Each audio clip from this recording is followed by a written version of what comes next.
Think about grading assignments, particularly papers and projects. How do you usually do this? Do you have criteria in front of you to measure the student work against? Is each submission assessed the same way? Do you handwrite or type feedback, or just mark a grade? How many hours does it take you to grade and mark up 30 essays? If your answer is too long, then it's time to look at rubrics. A rubric is a tool that outlines the component parts of an assignment and specifies the quality of those components. All of the potential constructive feedback that can be given to the learners is developed in advance of assigning the work to the students. The rubric can then be used by the learners to self-check their progress on the assignment. It can be used by the instructor to give formative feedback, and it can be used to evaluate the quality of the final product. So what does a rubric look like? It usually looks like a table.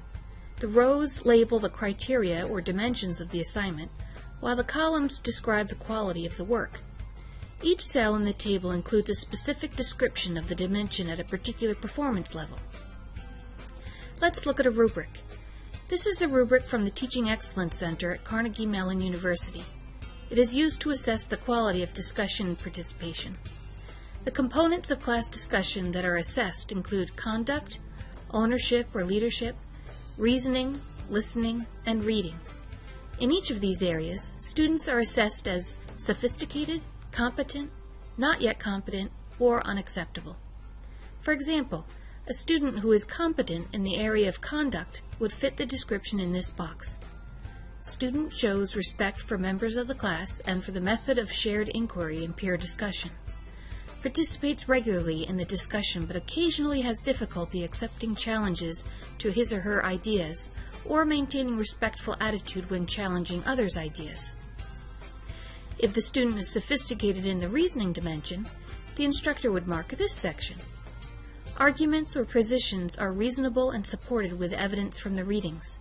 Often deepens the conversation by going beyond the text, recognizing implications and extensions of the text. Provides analysis of complex ideas that help deepen the inquiry and further the conversation. This rubric could be used at the beginning of the semester to clarify the expectations for participation in class discussion. By discussing this rubric together as a class, students have an opportunity to ask clarifying questions about the expected actions. For instance, in the ownership domain, a student might not have ever thought about how to maintain the flow and quality of discussion. Now there is an opportunity to discuss learning strategies and develop metacognition in the learners. This rubric could also be used throughout the semester for the instructor to provide ongoing formative feedback to the learner about the quality of their classroom participation. Keeping track of where the learner falls at various points throughout the semester provides an opportunity for the student to see their growth and maturity.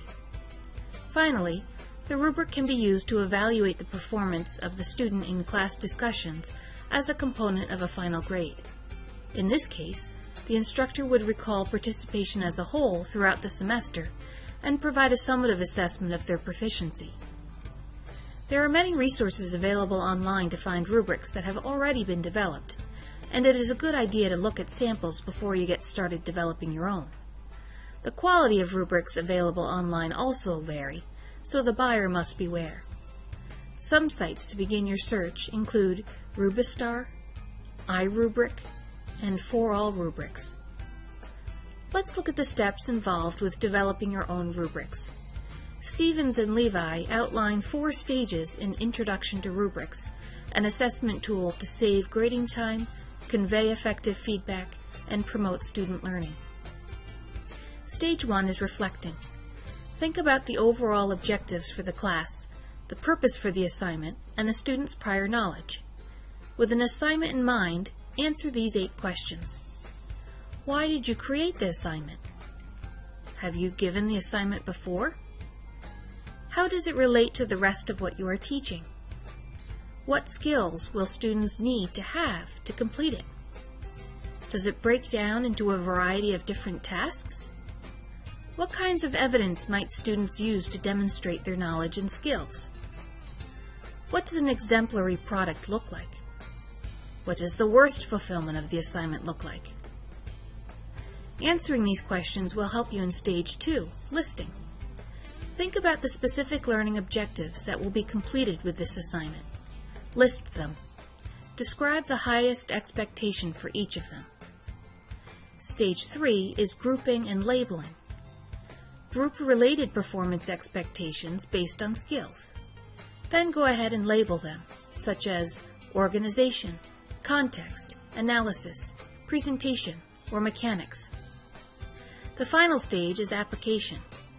Here, we apply our dimensions and descriptions from the Stage 3 to the rubric grid. There are several ways of accomplishing this last step. First, you'll need to decide on a number of columns or gradations of quality.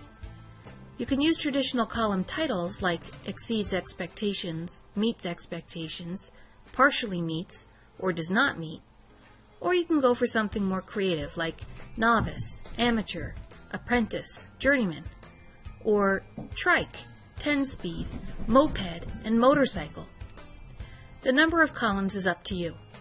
Most people use 3 to 5, while some complete descriptions for only the column that meets expectations. When you've completed developing your rubric, it's time to put it into action. If you would like to learn more about developing and using rubrics, check out Stevens and Levi's book, Introduction to Rubrics, or contact an instructional designer at University College.